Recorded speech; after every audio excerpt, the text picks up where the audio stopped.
In today's video, we're checking out arguably the fastest and most affordable L-mount prime lens you're going to find. This is the TTArtisan 50mm f1.2.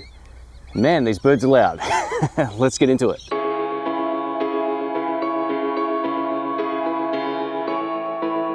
Welcome to the channel, folks. My name's Shane. In today's video, I'm excited to share with you this great little affordable lens from the folks over at TTArtisan, their 50mm f1.2 prime lens. So while this is very affordable, and we'll get to the price in just a moment, there's two things that you need to know about it which may or may not be a deal breaker. So if you're unfamiliar with TTArtisan, they make a great range of affordable lenses that are mostly manual focus. So this is manual focus. They do have some autofocus lenses in the E-mount, which I've also reviewed on the channel, but this particular one is 100% manual focus, and it's also an APS-C lens. We'll talk more about that throughout the video. If you're shooting video on this lens with something like the S5 Mark II or X, you're getting that 1.5 times crop in the APS-C mode, which makes this a 75mm f1.2. Now, in terms of background blur and subject separation, this is extremely fast even with the APS-C crop, giving us the equivalent depth of field as about an f1.8 full frame lens. So this is very fast and it allows you to create some really amazing subject separation. Now, when it comes to shooting photos, my S5 Mark II and X don't actually have an APS-C crop mode built into it for photography. It does work for video, but not for photography. So all of the samples you're about to see throughout this video have been cropped in so you don't see the obvious vignetting. Being that this is an APS-C lens, you can get it for every mount basically under the sun, and I'll put all of them on screen. It's also available for Micro Four Thirds. I would have loved to have tested this out for Micro Four Thirds, but I'm happy I was able to get my hands on this L-mount version. So before we get into it, a huge thank you to TTArtisan for sending this out. Just to let you know, they're not paying me to make this video. They are letting me hold on to this sample unit, but all thoughts about this lens will be my own, and they don't get to preview this video ahead of time. Let's get into it. All of this sample footage was shot using the Panasonic S5 Mark II X, shooting vlog with just a basic grade. This was all shot at f1.2 and the video quality has a really nice dreamy look to it. I dig it.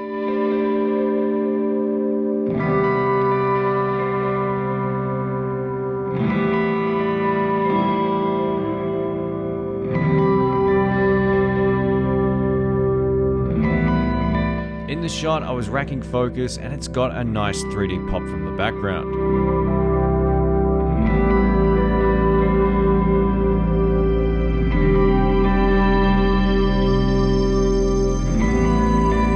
All right, let's talk price. As I mentioned earlier, this lens is very affordable. It comes in at only $112 US at the time of filming. I'll link it down below if you want to check it out.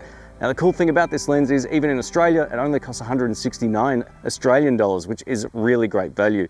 There's not a lot of L-mount lenses that are very affordable that also don't suffer from lots of other problems. So it's great to see TTArtisan filling a space with a lens like this that's still optically very good. And I'll show you some samples of that right now. Let's take a look at some practical sharpness tests here on this bird. Now, this is all at the mercy of my manual focusing skills, but as you can see, it looks really good. Focusing in on the swan's eye here, you can see just how much shallow depth of field we get, again at f1.2. Here's one of my favorite photos of the day. As you can see, the swan is in mid-flight. I didn't have him in focus, but as you can see, at least the background is nice and sharp. Stopping down, the lens is nice and sharp. Basically, everything in this photo is in focus. If we take a look at the background, it looks nice and clear. Shooting photos at f1.2, you can definitely see signs of vignetting and some very soft corners. Even stopping down to f2 will make your photos a whole lot sharper. It just depends on the look you want to go for, but there's a massive difference between this and f1.2. Over to f4, as you can see, this is nice and sharp across the board. If you like to shoot sun stars, the sweet spot on this lens is f8. Now let's talk about build quality. One of the things that always surprises me about TTArtisan lenses is just how much metal is on the lens itself. The entire body of this lens is metal, and while there's no terminals on the back of the lens, we get a full-blown clicked aperture ring as well, and it feels very nice under the fingers. There's two little areas on each side of the aperture ring that allows you to get a little bit of purchase on there, which I really like. It's a great addition, and you can hear it click nicely between each of the turns. Now, there's no automatic option on this one because it is a 100% manual focus lens. Focus ring on this lens also feels very smooth. I had no problems pulling focus from minimum to infinity focus whatsoever, and there's also distance markers on the top so you know exactly where you are. The lens extension on this lens is minimal, which means at infinity, where you can see it right now, it's at its shortest, and as I go to its minimum distance, it's actually at its longest, but still very short. One of the great things about the Panasonic camera bodies with the native lenses is you can use the linear focusing option, which gives you the manual focus experience. But those lenses don't have hard stops on either side. So you do get a feel benefit to a manual focus lens. And of course, you can pull focus a lot more reliably.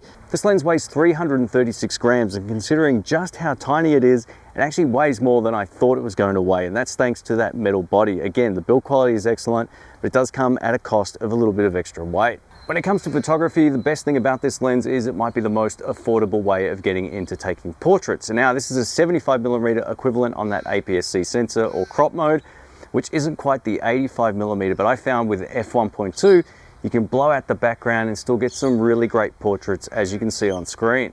The great look of the portraits also translates completely over to video. I was able to create some really 3D pop from the background thanks to the fast F1.2 aperture.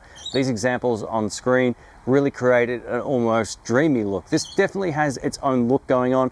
The background blur can sometimes look a little bit on the sharp or busy side, and other times it looks beautiful and the bokeh balls look really nice. So I have no complaints when it comes to the bokeh given the price of this lens. And I also noticed there wasn't a lot of flaring or chromatic aberration, and I filmed a steel pole in direct sunlight and I didn't see much of any chromatic aberration with this lens, so it performed way better than I thought given the price. All right, Editor Shane here. I spoke a little too soon. I reviewed the rest of the footage and I did see some chromatic aberration when shooting at wide open at F1.2, so just keep that in mind. If you plan on using this wide open, you will see some green or purple fringing, but it's definitely not a deal breaker. You can stop down to F2 and you should be good to go. Maybe the only major downside to this lens is the minimum focusing distance. It's listed at 0.5 meters, which means you can't get in close on subjects.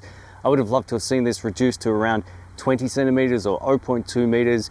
It would have made the world of difference for getting some of those close-up shots and would have made this lens a little bit more versatile. But I think for portraits or just general shooting, you're going to get a kick out of this lens. The only other compromise with this lens is its focus breathing, and this is where you see the edges of frame kind of zoom in and out as you pull focus from minimum to infinity focus and back. And this lens does exhibit quite a lot of focus breathing. I can't see too many situations as a video shooter where I would be racking focus from minimum to infinity, but everybody's use case will be different. So just keep that in mind. If you find the focus breathing that you're seeing on screen distracting, then give this one a miss. All right, let's wrap this video up. So I'm going to talk about the build quality and who this is for. So if it wasn't blatantly obvious, if you're on a budget looking for a great little cine lens, this would make a whole lot of sense. 75mm is great. You know, a lot of the anamorphics that are my favorites are like 35mm for micro four thirds, which translates almost identically out to this focal length with that APS-C crop. So if you're getting started, you might have bought a secondhand XT3 or any other APS-C camera out there for the different mounts that this is available for. You can get great results for both video and photography and a really professional look as well. You can blur that background out without any problems.